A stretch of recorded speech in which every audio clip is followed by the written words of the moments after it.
Yo quiero hacerte una pregunta. Hoy vamos a estar hablando del obstáculo que yo considero uno de los que Dios me dio una revelación más profunda y más contundente en cuanto a mi vida y en cuanto a la vida del pueblo. Y vamos a estar hablando esta noche del obstáculo de la incredulidad. Por eso estábamos hablando de fe. Por eso estas canciones estaban preparando el ambiente. Y de eso vamos a estar hablando en esta noche. Yo te quiero preguntar algo. ¿Cuántas veces, como estaba en el opening, usted tiene oraciones que la ha hecho 1, 2, 3, 4, 1 año, 2 años? Llega el 31, este sí es mi año, hoy sí, este año va a ser esas peticiones que yo tengo delante de Dios hace tiempo, las voy a ver cumplidas. Y llegó diciembre y usted dice, oh, ¿y qué pasó? Señor, pero ¿y qué pasó? Y usted dice, bueno, quizás es que tengo que ahora orar de otra manera, tengo que ahora hacer silicio y ayuno y demás. ¿Sí? Y entonces pasa otro año y esas peticiones no llegan. Pero Señor, ¿qué es lo que está pasando? A mí me pasó. Me pasó de una manera donde yo llegué a decir, Señor, yo no conozco, no entiendo tu amor. Porque el tú permitir que yo pase por algo tan terrible, yo pensé que experiencias vividas en el pasado ya eran suficiente escuela, ya como que sí, ya eso de la prueba, ya yo me lo sé. El Señor me permitió vivir algo que es la experiencia más terrible que en mis muchas décadas de vida yo he vivido. Pero el Señor me empezó a mostrar algunas verdades que de eso trata, especialmente este primer capítulo del libro. Y es acerca de nuestra incredulidad. Cuando sus peticiones no son contestadas, ¿qué usted hace? ¿Qué es lo que empieza a hacer? Usted las suelta. Muchos de los otros las suelto. Yo he soltado peticiones. Digo, bueno, parece que el Señor no quiere, las solté. ¿Cuántos de nosotros se enojan contra Dios? Yo me he enojado contra Dios. Sí, tenemos que ser transparentes, ¿no? Eso de privar en lo más santo de todos, sí, yo me he enojado contra Dios. El Señor ama la verdad en lo íntimo. Otros simplemente siguen pidiendo de la misma manera. Y lo que ocurre es que pueden haber razones diversas. Yo te voy a enumerar algunas, pero nos vamos a concentrar en la última. ¿Por qué Dios no contesta una petición que tú tienes? Bueno, porque no es el tiempo. Una razón de tiempo. Dios sabe que todavía tú no estás lista para esa respuesta. Hay respuestas, hay soluciones que nosotros pedimos de parte de Dios, que si nos la da en el tiempo equivocado, nos va a hacer un daño terrible. Y Dios dice, no, no es el tiempo. Pudiera ser que la razón es que su respuesta es, no, yo tengo algo mejor para ti. Porque nuestro Padre amoroso, sus pensamientos son de bien, son de paz, son buenos. Entonces, su respuesta puede ser no. No, eso tengo algo mucho mejor para ti. Pero pudiera ser que esa oración que tú estás haciendo tiene obstáculos. Y hay dos tipos de obstáculos. Hay un obstáculo que es uno que le toca a Dios mover. ¿Recuerdan Daniel? Daniel es un hombre que está orando, pidiendo algo muy importante. Está clamando, está ayunando, está determinado a conseguir esa respuesta. Y la respuesta llega varios días después a través de un mensajero, y el mensajero le dice, desde el primer día que tú empezaste a orar, que tú dispusiste el corazón a buscar a Dios, ya la respuesta salió, pero yo me encontré con una oposición en el camino. Y tuvo que venir otro ángel, otro arcángel de alto rango a ayudarme a remover el obstáculo. Entonces hay obstáculos que no te tocan a ti. Entonces, como eso no te toca a ti, tranquila, que Dios se va a ocupar, usted sigue orando. Ahora, ¿qué pasa? Hay otros obstáculos que sí te corresponde a ti mover y que Dios no vendrá a moverlos por ti. Él está dispuesto a ayudarte, pero Él no vendrá a hacer lo que te toca a ti. Esa experiencia que yo les contaba, yo recuerdo que una madrugada yo estaba llorando tan alto que yo tuve que ponerme una almohada en la cara. Mi llanto no era un llanto, eran gritos. Mi corazón estaba desgarrado en un estado terrible porque yo no veía, no entendía por qué Dios no respondía esto. Y alguna de las cosas que te quiero decir es que probablemente tú has estado en algún lugar similar. Probablemente tú has tenido esos momentos donde tú dices, pero Padre, ¿dónde está el Dios en quien yo he creído? ¿Por qué no está? ¿Por qué no viene en mi socorro? ¿Qué es lo que está ocurriendo? Y alguna de las cosas que yo aprendí en esa experiencia es que, número uno, el silencio de Dios no significa desinterés. Estamos acostumbrados a pensar, si yo le hablo a alguien y no me devuelve, es que no le importa, me está ignorando. El silencio de Dios dentro de la situación que tú estás viviendo no significa que Él no tiene interés en ayudarte. Y lo vas a ir descubriendo según te vaya desempacando esto. Su naturaleza, y eso tenemos que entenderla, siempre va a ser la de un padre bueno. En su silencio hay amor, aunque la envoltura, como decía la hermana, puede que se vea muy fea, puede que no se vea exactamente como tú la quieras, pero en ese silencio, en esa espera, está contenido el amor de Dios por ti. Y esa es una verdad que tenemos que abrazar para esos momentos difíciles, porque si estamos en esta tierra, nos va a tocar transitar lugares de dolor. En este mundo, la aflicción es inevitable.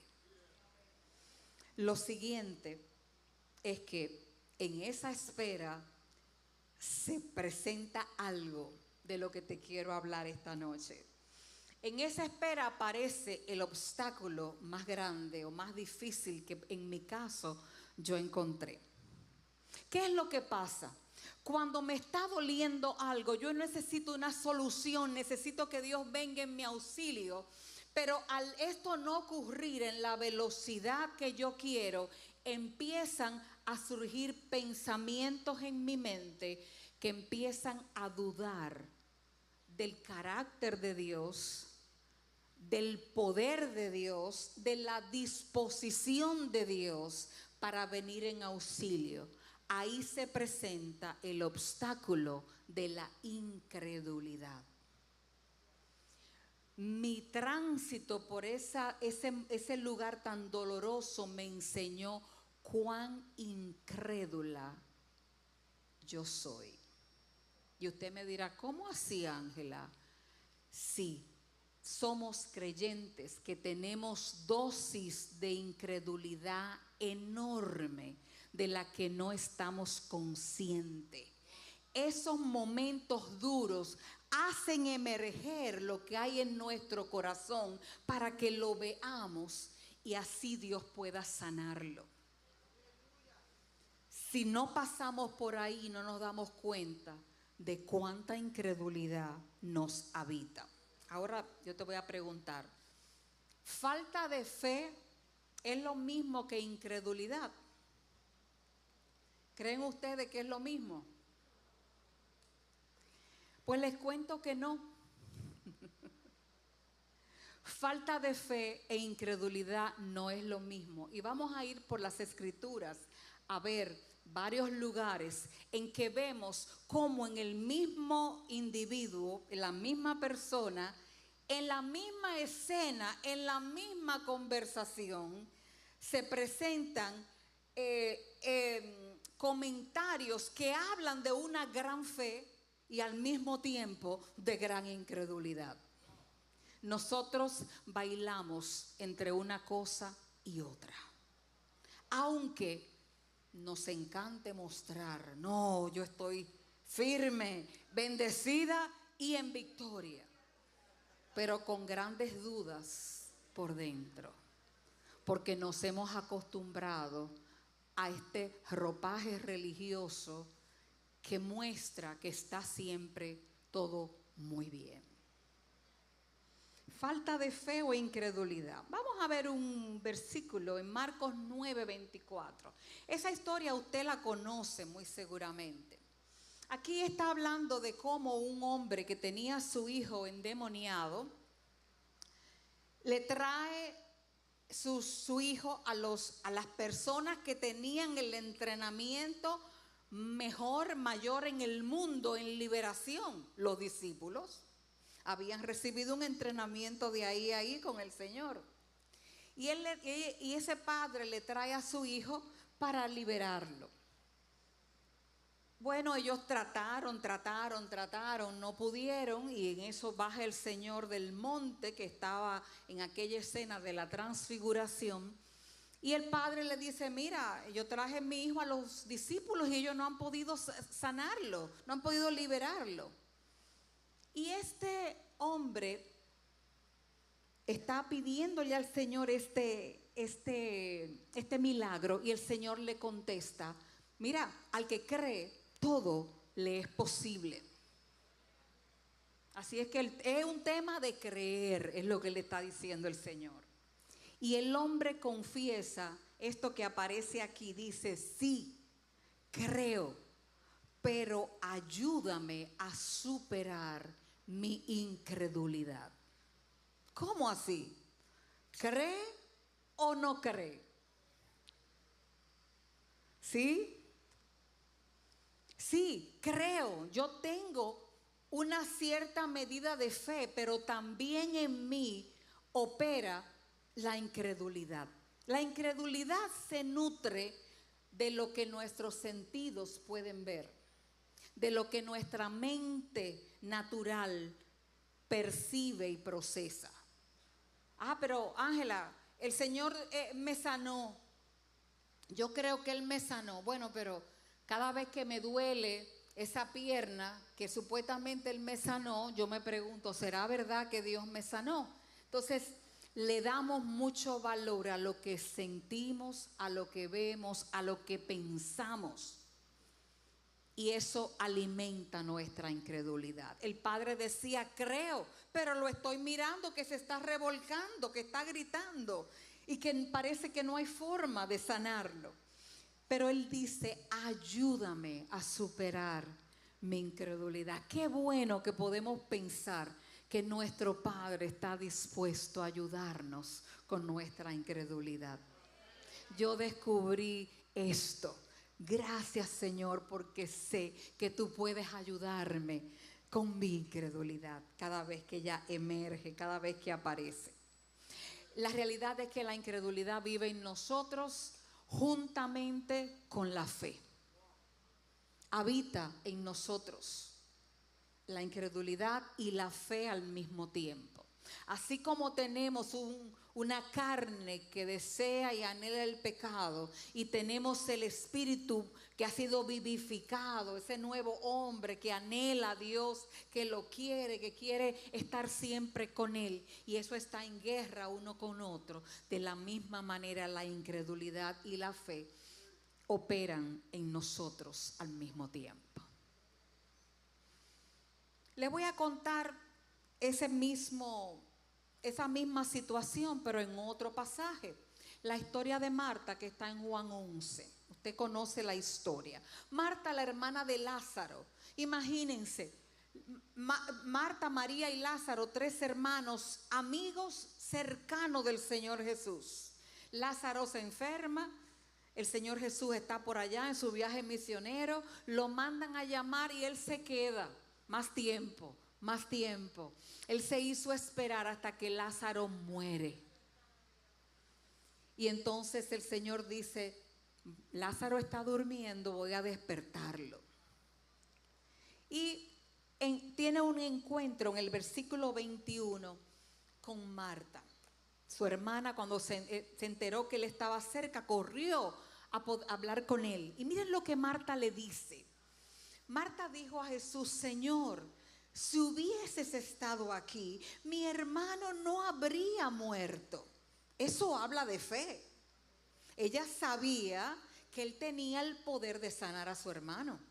Habla de fe. Pero miren todavía la siguiente frase. Ahí esa sí es una fe fuerte. Mire lo que dice. Mas también sé, aunque él está muerto, también sé ahora que todo lo que pidas a Dios, Dios te lo dará. ¡Wow! ¡Qué fe tan tremenda tenía Marta! Él estaba muerto, tenía 4 días muerto, ya olía mal. Y ella es capaz de decir, él está muerto, yo lo sé. Mis sentidos y la lógica me dice que no hay nada que hacer, pero yo sé que cualquier cosa que tú le pidas a Dios, Él te lo concederá. Tremenda fe en Marta. Pero sigamos leyendo. Oigan lo que Jesús le dice. Jesús le dijo, tu hermano resucitará. ¿Usted qué hubiera hecho si le dicen, tu hermano resucitará? Usted empieza a saltar como estaban las chicas aquí más temprano en el opening. ¡Wow! ¡Qué bueno! Me va a conceder el milagro, mi hermano resucitará. Y miren lo que Marta le dice. Marta le dijo, yo sé que resucitará en la resurrección, en el día postrero. Oh, Marta, ¿y qué pasó? Marta se sintonizó en otra emisora. Marta cambió de canal. Estaba en la frecuencia del cielo y se metió en la frecuencia de la tierra. Eso mismo hacemos tú y yo. De la misma manera que Marta, teniendo al Hijo de Dios, al Mesías, aquel que sostiene todas las cosas con la palabra de su poder, teniéndolo frente a frente. Miren lo que dice. Qué bueno que Jesús no le hizo caso a Marta. Pero esto nos muestra cómo opera en una misma persona y a veces en el mismo momento. Cuestión de segundos de diferencia. Una gran fe y una gran incredulidad. La incredulidad es un obstáculo que limita el mover de la mano de Dios a nuestro favor. En ese recorrido yo pude darme cuenta cuántas veces, de una manera a veces sutil, yo había estado operando en incredulidad. Le digo algo, la incredulidad es un obstáculo ofensivo a nuestro Dios, porque es dudar de su carácter, es dudar de quién Él es. Y muchos de nosotros no tenemos problemas en creer que Dios todo lo puede, pero nos cuesta creer que Él quiere y que Él está dispuesto a operar a nuestro favor. Eso es desconocer el carácter de nuestro Padre. Entonces, definitivamente es un obstáculo muy real. Aquí hay otro ejemplo rapidito. Y miren esto. Ok. Marcos 6, los versículos 5 y 6. El Señor Jesús está en su aldea donde Él creció. Todo el mundo lo conocía ahí. Y Él en un momento da una palabra en la sinagoga y están todos asombrados. Wow, ¿y quién es este que tiene estas palabras? Y de buenas a primera, ellos cambian de emisora y se sintonizan ahora a lo que conocen. Ah, no, pero espérate, ese es el muchachito, hijo del carpintero. Ese lo conocemos, sus hermanos pero conocemos a la mamá y los hermanos de él. Es una persona conocida. Y ellos prefirieron obviar que tenían al Mesías ahí con ellos y concentrarse en lo que sus ojos naturales podían ver. Un simple mortal, vecinito que creció jugando en la calle con el resto de los niños del barrio.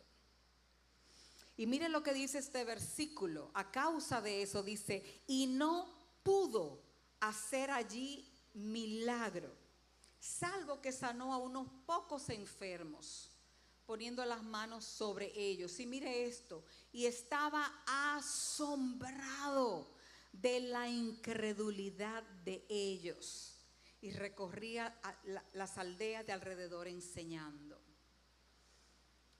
Me llama mucho la atención que Marcos utiliza la palabra pudo. No pudo. ¿Cómo? El Dios Todopoderoso no pudo hacer algo. Explíqueme eso. La incredulidad es un obstáculo tan grande que aunque el Señor quiera hacer ciertas cosas, no puede a veces. Por eso necesitamos moverle el obstáculo al Señor. Ay, Ángela, pero tú sí lo estás complicando ahora.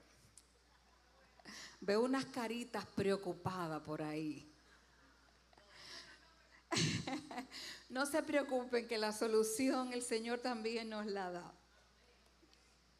Miren lo que dice el apóstol Santiago, para que entendamos qué tan serio es este. Dice, pero pida con fe, sin dudar, porque el que duda es semejante a la ola del mar, impulsada por el viento y echada de una parte a otra. Y mire lo que dice el verso 7. No piense, pues, ese hombre que recibirá cosa alguna de Dios. Ah, bueno.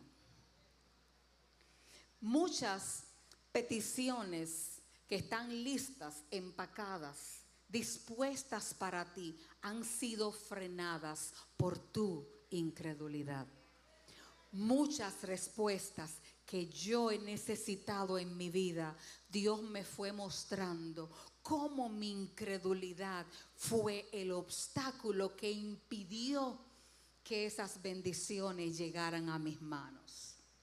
Por eso estamos aquí esta noche. Pero vamos a hablar de fe. ¿Qué les parece? En lugar de hablar de incredulidad. Vamos a hablar un poquito de fe, para poder entender la dinámica de estas dos cosas. Miren, ¿qué es la fe? Si vamos a definir fe, la fe es una certeza y es una convicción. Yo estoy cierta, segura, estoy convencida, dice la palabra en Hebreos 11:1. La certeza de lo que se espera y la convicción de lo que con mis ojos naturales todavía no se ve. ¿Sí? Entonces, definitivamente nosotros no podemos producir eso. ¿Puede usted producir fe? Hay personas que piensan que sí. Cuando yo era pequeña, mi papá tenía una manera medio cómica de describir algunas cosas. Y él decía que hay hermanos que tienen la fe de la manigueta. que mientras usted más le da, a ver si prende. Sí, yo creo, y entonces, y vamos, y aquello, y tú dices, y piensa que con repetir, es como la gente que repite afirmaciones positivas, creyendo que eso le va a cambiar lo que está sembrado en su subconsciente. Y entonces, ahí, manigueta, a ver si tengo fe. Pero esa certeza y esa convicción no es producida por hombre alguno. La fe es un regalo de origen divino. ¿Qué dice Romanos 12:2? Usted lo ha leído muchas veces. Puesto los ojos en Jesús, ¿qué cosa? El autor y el consumador. ¿Qué es consumador? El que lo lleva a término, a ser completo, a ser cabal. Él es el que lo hace. Nosotros no producimos fe. También, si leemos,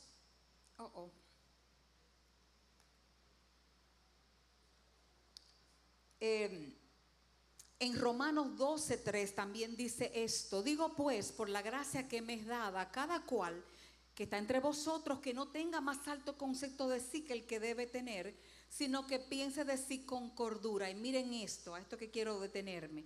Conforme a qué cosa? A la medida de fe que Dios repartió a cada uno. O sea, buenas noticias.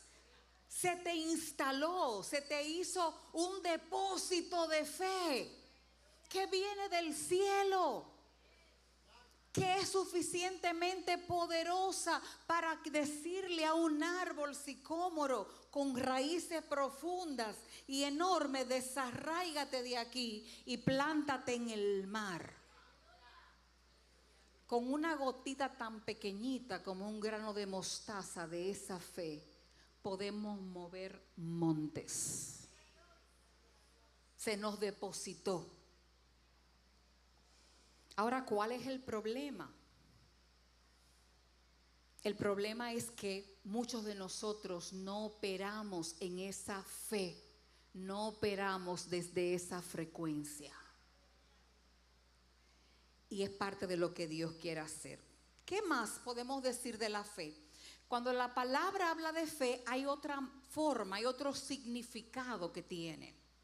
A veces está hablando de la fe que viene de Dios, que Él depositó en cada uno. Pero hay ocasiones, como en Hebreos 11:6 y en Salmo 44, que está hablando de la voluntad humana decidiéndose a poner su confianza en Dios.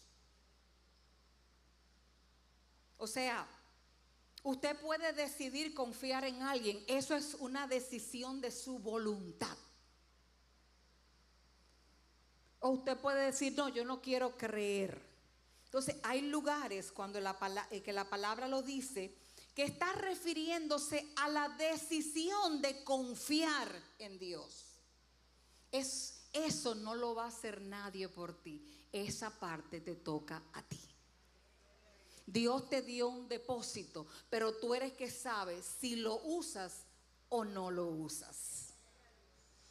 Por ejemplo, aquí en el versículo 6 del capítulo 11 dice: pero sin fe es imposible agradar a Dios. Me voy a detener ahí.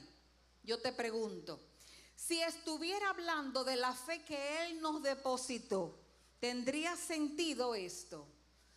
¿Cómo Dios se puede desagradar de que yo no tengo algo que Él no me ha depositado? No se refiere a esa fe, se refiere al otro significado, el poner la confianza en Él. Sin esa disposición a creerle, es imposible agradarlo, porque usted está mal juzgando su carácter. Entonces aquí está hablando de confianza, de poner voluntariamente la confianza en Él. El versículo 4 de Salmo 40 dice: bienaventurado el hombre que puso en Jehová su confianza. Entonces hay versículos que te hablan de fe, que te están hablando de la parte que te toca a ti. Y hay otros que están hablando de la parte que le toca al Señor. Y a veces lo confundimos. Ahora yo te voy a decir, ¿qué será lo que sustenta nuestra incredulidad? ¿Por qué todavía, aunque vinimos al Señor, aunque lo conocemos, aunque lo adoramos y nos deleitamos en su presencia y por momentos creemos muy bien, parece que la fe se nos va por momentos? ¿Qué es lo que pasa? ¿Qué alimenta nuestra incredulidad? Lo primero es que la incredulidad se sostiene cuando no conocemos a Dios. Usted pone su confianza en alguien que usted conoce. Ah, no, mira, yo le entregué esta instrucción a fulana y yo conozco su carácter y yo sé que, mira, eso se va a hacer porque sí, porque la conozco. Si usted no se dedica a conocer a Dios, su incredulidad le va a ganar la batalla a su fe. Tenemos que intencionalmente buscar en las Escrituras la manera de conocer a nuestro Dios. Mientras más lo conozcas, más podrás poner tu confianza en Él y permitir que la fe que Él ya puso en ti sea la que esté operando.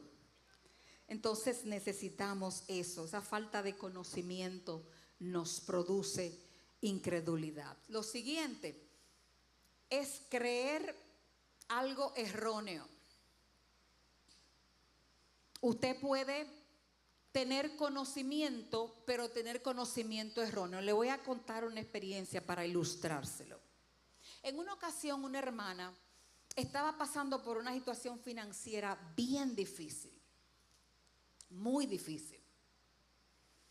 Y ella era una persona muy cumplidora, que le gustaba pagar a tiempo, que era muy responsable. De hecho, se enorgullecía bastante de que yo no soy como otra gente, yo soy muy cumplidora. Bueno, ¿qué pasa? Viene una situación financiera terrible y ella ahora no puede pagar. Y ella decía, yo no sé qué pasó, porque la palabra dice que Dios no me va a dejar pasar vergüenza.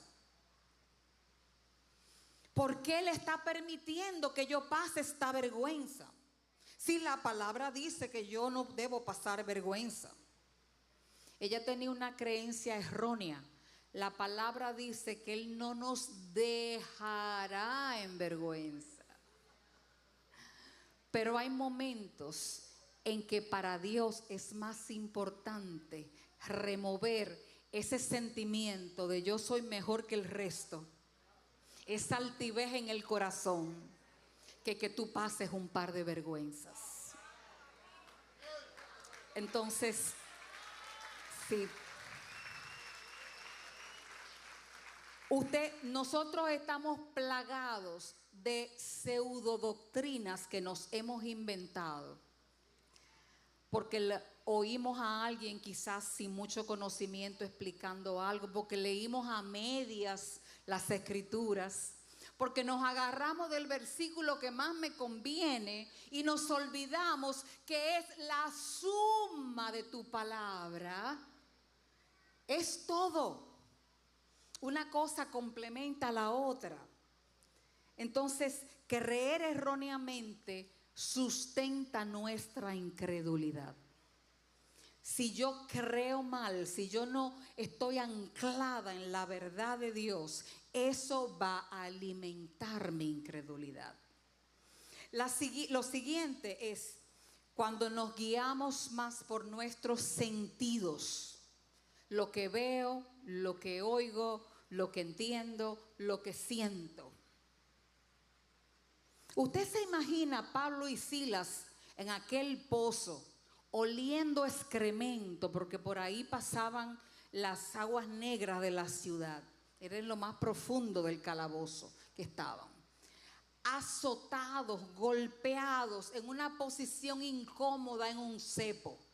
Si ellos se hubieran puesto a darle crédito a lo que sus ojos veían y a lo que su cuerpo sentía, la incredulidad les hubiera robado un momento de gloria. Aquí hay personas que esta misma semana se dejaron robar un momento de gloria por darle más crédito a lo que su cuerpo y su mente le estaba diciendo. Sí, mis amadas, cuando le damos demasiado crédito a lo que sentimos, y eso va peor. Muchos de nosotros somos un poco espiritualoides, como yo digo, y creemos, ay, yo sentí una cosa, y le damos más crédito a eso que a lo que dice la palabra. Yo vi ese siervo y yo no sé, me pasó un celaje así raro. Eso fue el Espíritu Santo que me habló. Pero ¿qué pasa? El siervo tiene su novia. El siervo tiene una relación.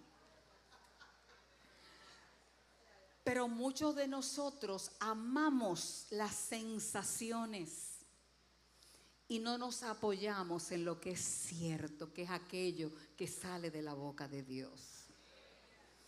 La última de esa lista son ofensas guardadas contra Dios. Ups.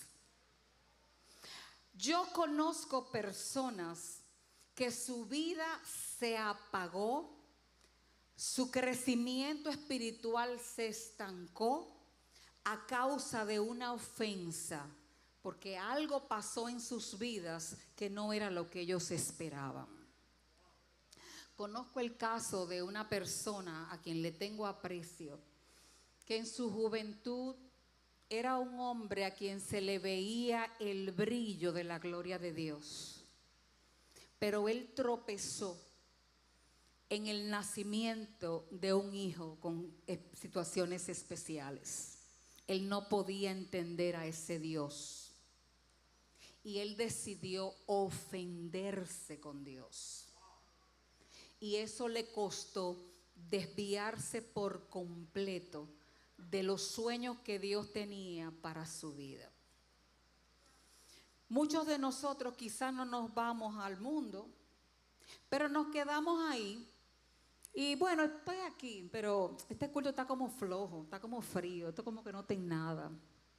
Y empiezan a perder la conexión con la fuente, porque usted está profundamente enojado, porque Dios le permitió pasar por algo que usted no esperaba, o porque Dios no le resolvió algo que usted quería. A veces esas ofensas las tenemos guardadas por años. Yo conozco personas que están ofendidas por la niñez que le tocó vivir con Dios. ¿Por qué, si Dios es bueno, me tocó vivir en tal circunstancia? ¿Por qué Él permitió que me pasara aquello que me pasó? Y el enemigo, mañana vamos a estar hablando de la cautividad del alma y vamos a meternos ahí. Pero muchas personas guardan una cierta ofensa con Dios y eso alimenta su incredulidad. ¿Por qué? Porque usted está convencido que Dios no es tan bueno como la gente cree.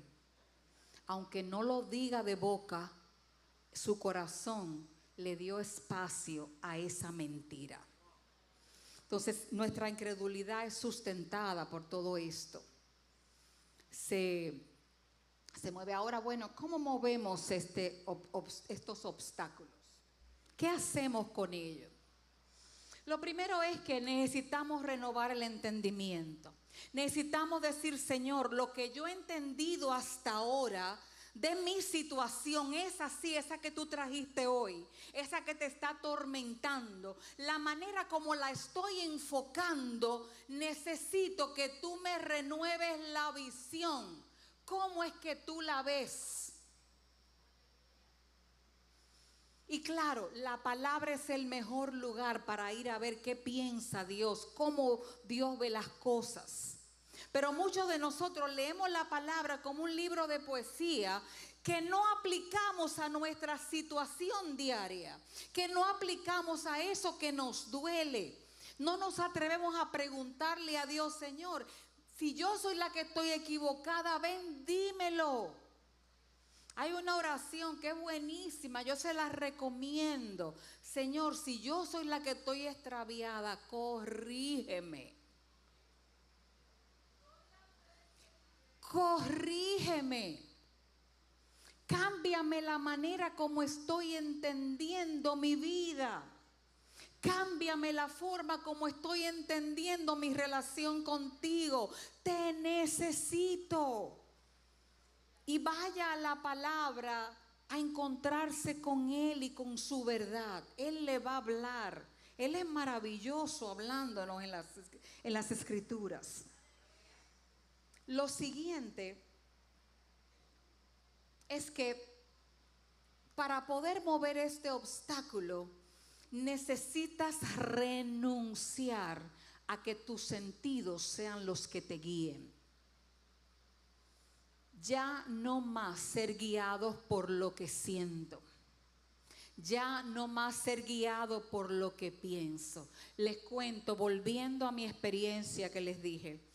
Llegó un momento en que mi mente era tan bombardeada todo el día, maquinando cómo resolver una situación que no tenía manera de resolverse humanamente, que el Señor me dijo: tú tienes la línea ocupada, tú solamente estás pensando en eso. Suelta la línea. ¿Cómo paro tus pensamientos, Señor? ¿Cómo los detengo? No sé cómo detenerlos. Y Él me dio una estrategia. Él me dijo: dedícate, cada vez que te viene el pensamiento, y eso pasaba más de 1000 veces en un día, dedícate a orar en lenguas solamente. Solamente. Para que no pienses.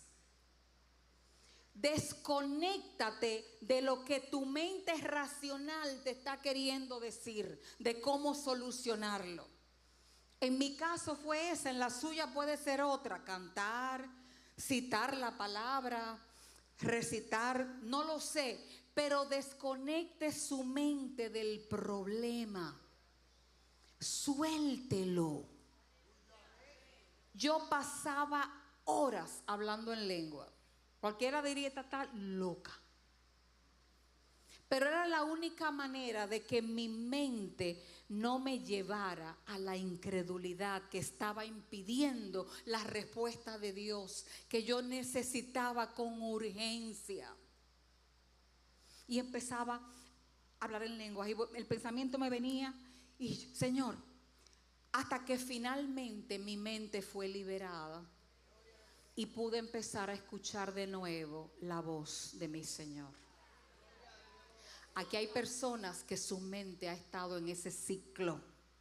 Aunque Dios te ha hablado y te ha dado palabra de solución a ese problema, tu incredulidad ha borrado la verdad de estas palabras y te está limitando el recibir lo que Dios te ha dicho. El Señor dijo acerca del pueblo de Israel en un momento: mira, a esta gente no les aprovechó el oír la palabra porque no iba acompañada de fe. ¿Cuál fe? Disposición a creer, disposición a usar la fe que ya nos fue depositada.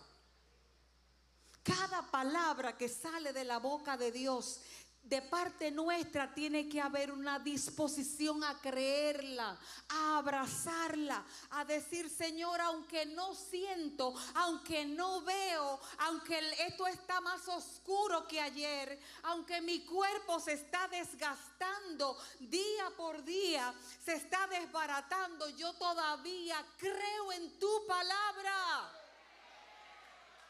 Porque no hay nada que no se escape, que se puede escapar del poder de mi Dios. Todo lo que sale de su boca es sí y es amén, dice la palabra. Si tú estás pasando por un momento en el que tu incredulidad te ha robado momentos de gloria, yo vine a decirte en esta noche: el Altísimo no se ha olvidado de ti. Ninguna de las lágrimas que tú has derramado ha sido desperdiciada. Cada una de ellas ha sido guardada celosamente en su redoma. porque Él sabe los planes que tiene para ti. Solamente te dice: remuéveme el obstáculo de tu incredulidad.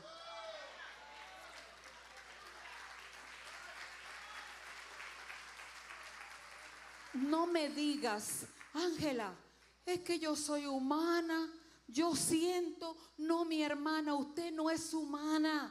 Usted vive en un cuerpo humano, pero tú eres eterna, porque el Espíritu del Dios Altísimo, el Eterno, vive dentro de ti. No me vengas con que tú vas a transitar los problemas de esta vida igual que aquel que no tiene al Espíritu Santo. Mi hermana, te digo algo: no te luce.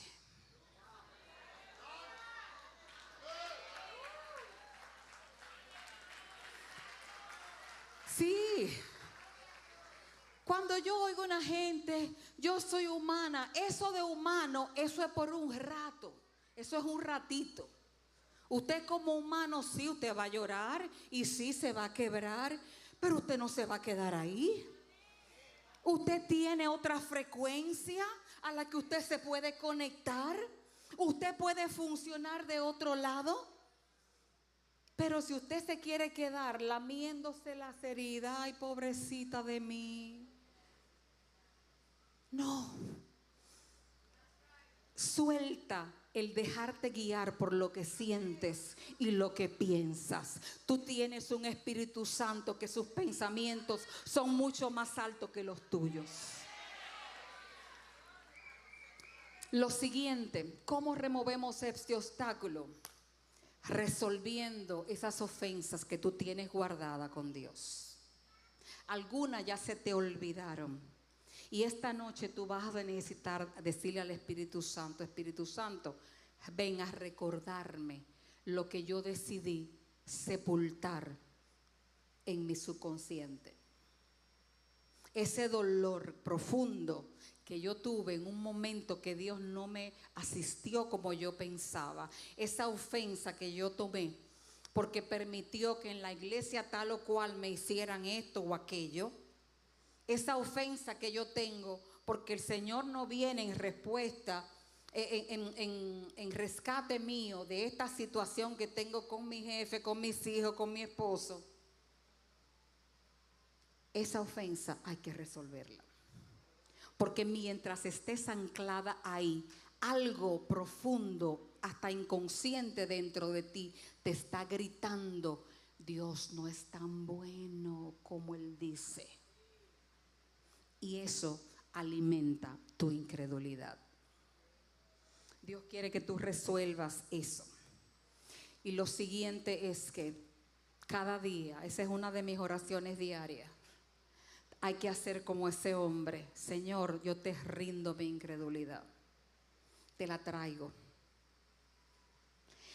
La fe no es un asunto de tratar, no es asunto de manigueta, es un asunto de rendir la incredulidad. Porque ya la fe la tienes, pero para que esa fe obre, necesitas desactivar la incredulidad. Y Él está dispuesto a ayudarte. Yo te pregunto esta noche: ¿cuál es el estado de tu fe? ¿Cómo está tu fe? En algunos lugares el Señor Jesús le llamaba a los discípulos hombres de poca fe. Y a lo que se refería no era fe en tamaño, porque recuerden que Él le dijo: un granito de mostaza es suficiente.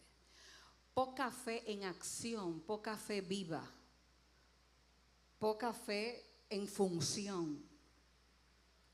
¿Cuál es el estado de la tuya? ¿Será que hay cosas que te han pasado, que te han ofendido? El hecho de que Dios no hiciera las cosas como tú lo esperabas, te tiene en incredulidad. La sabiduría de Dios y el amor de Dios está envuelta en todas las decisiones que Él toma con tu vida. Esta noche Dios te está diciendo: Reconecta con la fe que ya te di. Desconéctate de la incredulidad que te habita. Él quiere definitivamente que tú revises cómo está tu fe.